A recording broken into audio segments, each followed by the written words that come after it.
What's the story, Morning Glory? What's the word, Hummingbird? Thank you so much for clicking on my channel and for joining me for this review of Seeking Sister Wife, Season 4, Episode 3.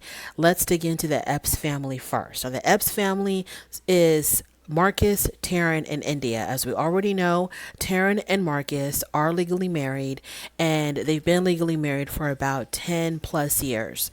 India is the newest addition to the family, and in this episode, Marcus is going to start dating a potential third wife by the name of Bina. So, this whole segment centered around India and her feelings of jealousy with a possible new addition coming into the family, which is Bina. Marcus and Bina went out on their first date. It was a picnic date, and the food was prepared by the two wives, Taryn and India. So they did this really, wonderful gesture of preparing their food, their wine, everything for them for their picnic trip. And both Marcus and Bina were very appreciative of that. I think Bina also said that it was, kind of cool that the two wives have put together this spread for them for their first date. Now, on their first date, it's really obvious that Marcus and Bina have an intense attraction to one another. I don't know why they didn't date in the past. I don't know if it was because Marcus was already dating or already married to, possibly, I don't know, either dating or married to Taryn at the time. Or I guess so, because Bina is friends with both of them. So maybe they met her when they were already an established couple. But on this particular date, the chemistry between them was just, like fireworks. An obvious attraction between the two of them, and they got along really great. And the funny thing is, they're very, they're grown, they're in their 30s, but there was sort of like they were both acting kind of like giddy, and they act like a couple of teenagers on a first date, and it was really cute to see. And Bina herself, she's a very striking woman. I mean, she has a very unique hairstyle where it's shaved almost all the way. Her head is almost completely shaved except for a part on the top where she has very long dreads coming down. She's got beautiful like hazel eyes, brownish hazel eyes. So she's a very pretty woman. So Marcus, to me, he's kind of like a bit average looking, but he knows how to get the ladies. I don't know what it is about Marcus, and I need to know like what is going on with Marcus that have these women just like drawn to him. So Bina also very drawn to Marcus. She said, she had mentioned something about, she was drawn to him. She's very attracted to him. She let it be known how she felt about him. And so far, so good. Now, the two other wives are at home and they can't wait to hear about the date.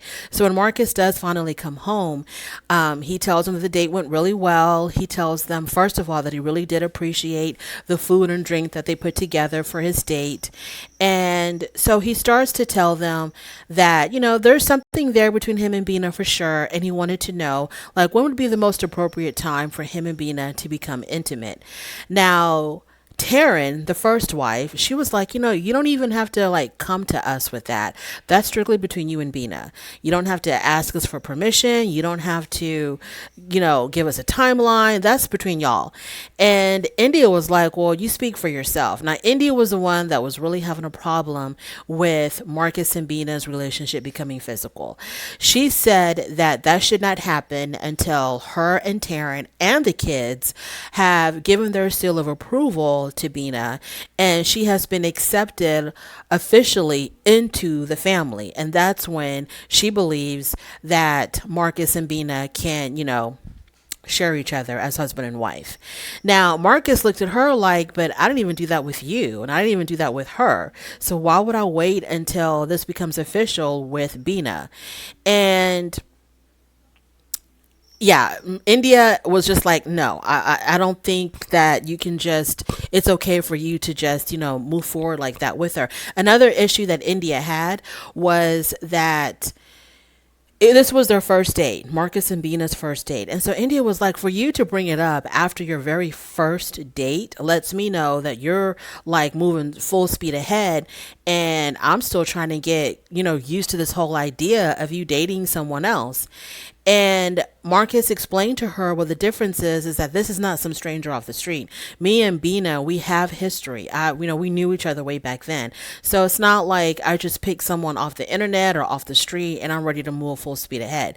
There's history there. We know each other. There's familiarity there. So I don't see why I would have to wait for any special moment to happen or anything like that. So we'll see how that goes with Marcus, Bina, Taryn, and India. So moving on from there, now we have the Mirrorfield family.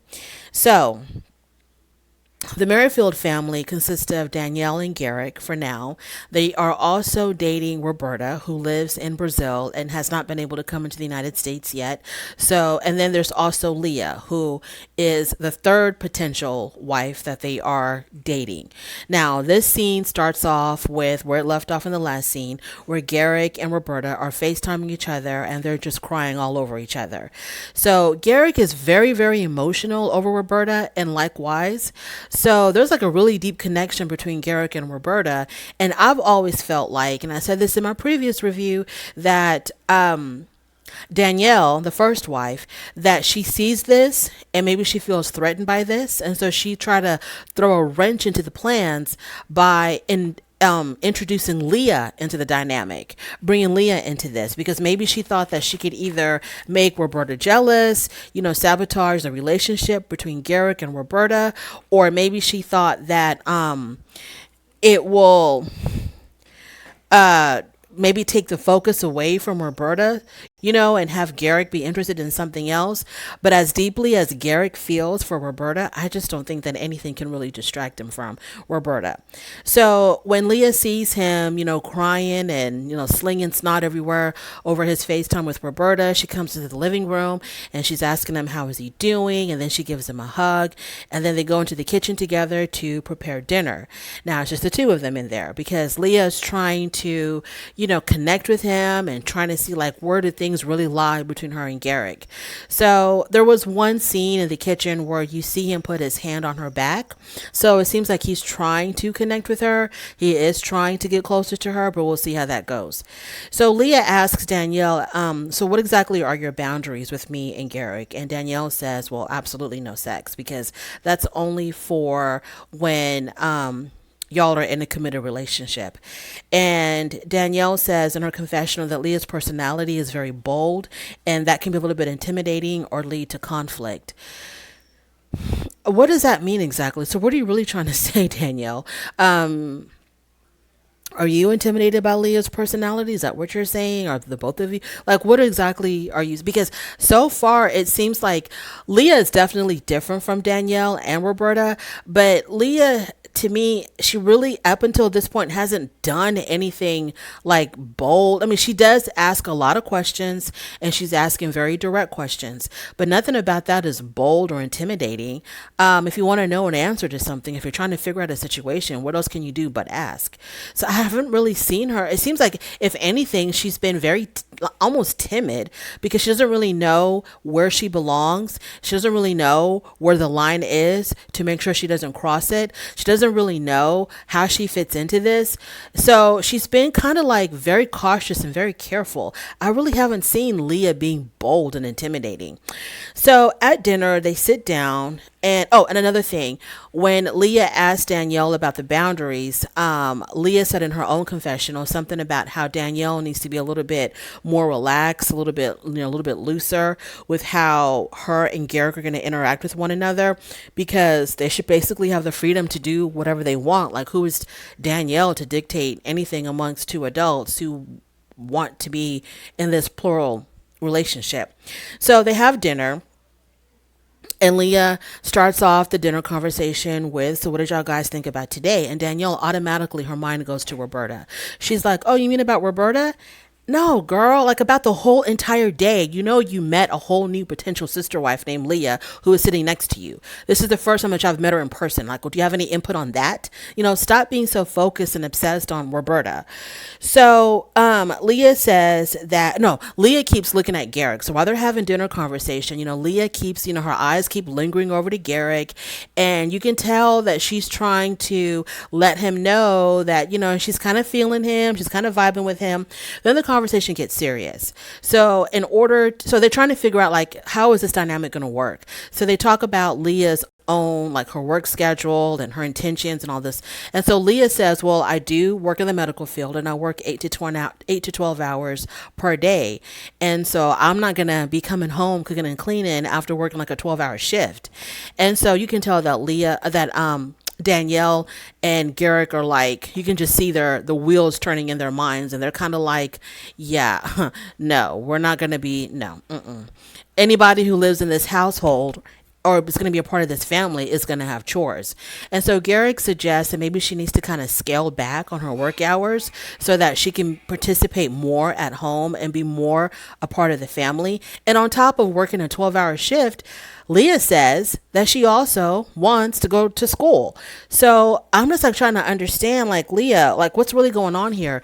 You work long hours and you want to add school into the mix, but then you want to be in a plural family where it seems like all hands have to be on deck because there's so many people in the home. You know, you got to participate with the family. You got to be responsible for, you know, chores and all of this stuff. So how is that going to work? Leah, let me find out that you're just trying to find a place to live. That's all that you're really trying to do, and you don't really care about being in a polygamous relationship. Moving on to the Jones, Sidian and Tasha. So Sidian and Tasha, they talk about the reasons why they're into polygamy. Tasha, of course, gave a very legit reason. I forgot what it was, but she gave a very legit reason as far as why she's into polygamy. And I think she said something about, I don't know, like a whole bunch of people helping each other or something. So Sidian, he says that the reasons for him going into polygamy, he says it was a very meaningful experience and it brings out different sides of him, and polygamy helps him grow and helps him to self-reflect. And Tasha was like, he loves women. And I'm like, thank you. Thank you for being brutally honest with us. That's basically what it all boils down to for all of this is like, I mean,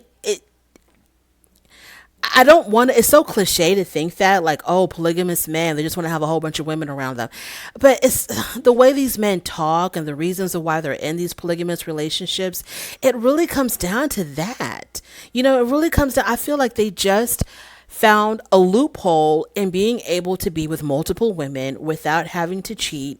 And I don't know. It's just what I don't want to downplay this or minimize this or be dismissive of what's really going on here. But like, I think the days of people following polygamy, you know, for religious reasons and all of this, I think those days are long gone. I think there was a time when, yes, something like that did work and would work, but I'm thinking that was more for like when you were living out in the fields and the farms and the prairies, and you know, you had to have a lot of help, and it made sense to have your own help instead of hiring a lot of help.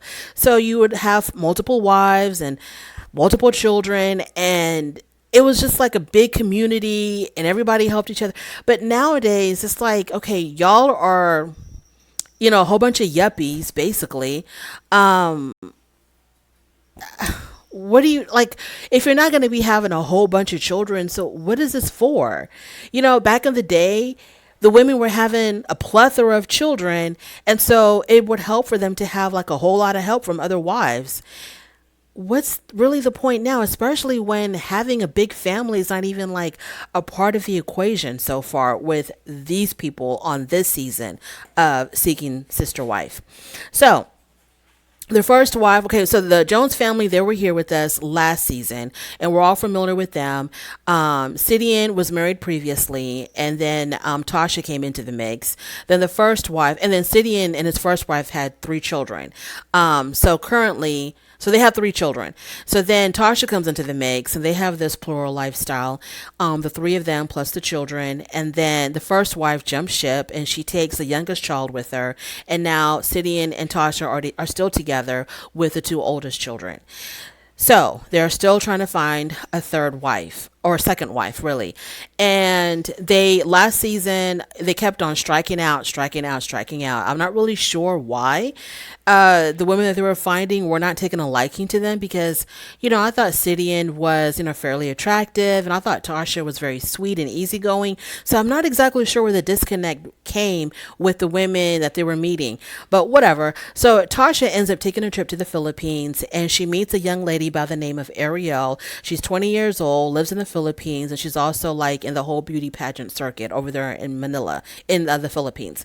And so I guess her and Tasha strike up a friendship. One thing leads to another. Tasha then asks her if she'd be willing to be in their polygamous lifestyle, and Ariel, I guess, agreed. So Sidian, Tasha, and Ariel have been carrying on a relationship, but it's all been online because she's in the Philippines. Now, they've tried once before. No, that's not in this episode. So, another thing about Ariel is that she comes from a very conservative background, and they don't know, I guess. It's sort of like up in the air right now, like exactly how her family will take her going, being in this polygamous relationship. But the real question is about Ariel, Tasha, and Sidian is how is Ariel going to end up coming to the United States? Like, how is that going to work out? Is he going to have to get a spousal visa or fiance visa to get her over here? Like, I want to see the logistics of how Ariel is going to end up coming to the United States, because there's no way that this is going to work long distance. But we'll see what happens with that. Moving on to the Davis family, April, Nick, and Jennifer. So the first solo date with Danielle and Nick went great.